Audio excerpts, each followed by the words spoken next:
नमस्कार। प्रस्तुत है आज का चिंतन। भारतीय संस्कृति विश्वव्यापी देव संस्कृति है। इसमें अनेक मंत्र व मान्यताएं प्रचलित हैं। विविध सिद्धांतों के संबंध में परस्पर विरोधी मतभेद हो सकते हैं। गायत्री की महिमा एक ऐसा तत्व है जिसे सभी शास्त्रों, संप्रदायों एवं ऋषियों ने एक स्वर से स्वीकार किया है। अथर्ववेद में गायत्री की स्तुति की गई है, जिसमें गायत्री को दीर्घ जीवन, प्राण शक्ति, कीर्ति, धन, सुसंतति, वैभव और ब्रह्म तेज प्रदान करने वाली कहा गया है। भगवान राम को गुरु वशिष्ठ ने एवं भगवान कृष्ण को संदीपन ऋषि ने यही गुरु मंत्र दिया था। महर्षि विश्वामित्र का कथन है, गायत्री के समान चारों वेदों में मंत्र नहीं है। संपूर्ण वेद, यज्ञ, दान, तप आदि गायत्री मंत्र की एक कला के समान भी नहीं है। भगवान मनु का कथन है, गायत्री से बढ़कर पवित्र करने वाला कोई मंत्र नहीं है। शंख ऋषि का मत है, नरक रूपी समुद्र में गिरते हुए को हाथ पकड़कर बचाने वाली गायत्री ही है। शौनक ऋषि का मत है, अन्य उपासनाएं करें चाहे न करें, केवल गायत्री जप से द्विज जीवन मुक्त हो जाता है। संकट के समय 10,000 गायत्री मंत्र जप करने से विपत्ति का निवारण होता है। अत्रि ऋषि कहते हैं, गायत्री आत्मा का परम शोधन करने वाली है। महर्षि व्यास जी कहते हैं, जिस प्रकार पुष्पों का सार शहद, दूध का सार घृत है, उसी प्रकार समस्त वेदों का सार गायत्री है। भारद्वाज ऋषि कहते हैं, ब्रह्म आदि देवता भी गायत्री का जप करते हैं, वह ब्रह्म साक्षात्कार कराने वाली है। चरक ऋषि कहते हैं, जो ब्रह्मचर्य पूर्वक गायत्री की उपासना करता है और आंवले के ताजे फलों का सेवन करता है, वह दीर्घजीवी होता है। नारद जी की उक्ति है, गायत्री भक्ति का ही स्वरूप है। जहाँ भक्ति रूपी गायत्री है, वहाँ श्री नारायण का निवास होने में कोई संदेह नहीं करना चाहिए।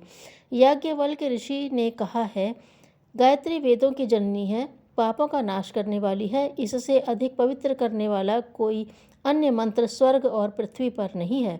वशिष्ठ जी का मत है, मंदमति, कुमार्गगामी और अस्थिरमति भी गायत्री के प्रभाव से उच्च पद को प्राप्त करते हैं, फिर सद्गति होना निश्चित है।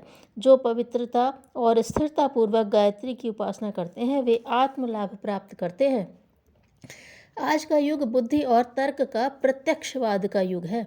वर्तमान शताब्दी के आध्यात्मिक तथा दार्शनिक महापुरुषों ने प्राचीन काल के ऋषियों के अभिमतों को सभी दृष्टिकोण से परखने पर गायत्री मंत्र को अमृत, कल्पवृक्ष, पारस, कामधेनु एवं ब्रह्मास्त्र कहा है। महात्मा गांधी कहते हैं, गायत्री मंत्र का निरंतर जप रोगियों को अच्छा करने और आत्माओं की उन्नति के लिए उपयोगी है। महामना मदन मोहन मालवीय ने कहा था, ऋषियों ने जो अमूल्य रत्न हमें दिए हैं, उनमें से एक अनुपम रत्न गायत्री है, जिससे बुद्धि पवित्र होती है, ईश्वर का प्रकाश आत्मा में आता है। रविंद्रनाथ टैगोर कहते हैं, भारतवर्ष को जगाने वाला जो मंत्र है, वह इतना सरल है कि एक ही श्वास में उसका उच्चारण किया जा सकता है, वह गायत्री मंत्र है। योगी अरविंद घोष कहते हैं, गायत्री में ऐसी शक्ति सन्निहित है जो महत्वपूर्ण कार्य कर सकती है। महर्षि रमण का उपदेश है, गायत्री ऐसा मंत्र है जिससे आध्यात्मिक और भौतिक दोनों प्रकार के लाभ मिलते हैं। स्वामी रामकृष्ण परमहंस का उपदेश है, मैं लोगों से कहता हूँ कि लंबी साधना करने की ज़रूरत नहीं है, इस छोटी सी गायत्री की साधना करके देखो। गायत्री का जप करने से बड़ी सिद्धियाँ मिल जाती हैं। यह मंत्र छोटा है पर इसकी शक्ति बड़ी भारी है।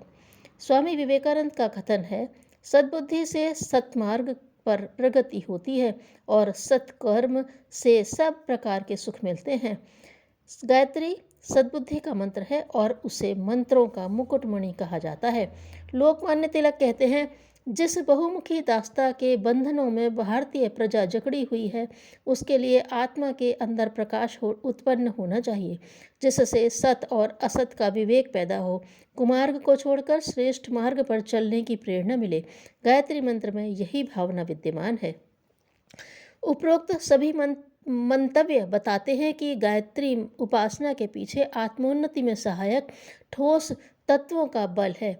हंस वाहन, नीर क्षीर, विवेक, अभक्ष्य, किसी भी स्थिति में ग्रहण न करना, मोती चुगना, कीड़े न खाना, नवयुवती में भी मातृभावना का आरोपण, हाथ में कमंडलू और पुस्तक, सत्संग की शीतलता और स्वाध्याय जन प्रखरता एवं कमलासन सुगंध, सौंदर्य युक्त जीवन क्रम और क्रियाकलाप आदि अनेकानेक विशेषताओं को ध्यान में रखने के लिए चित्रित किए गए हैं।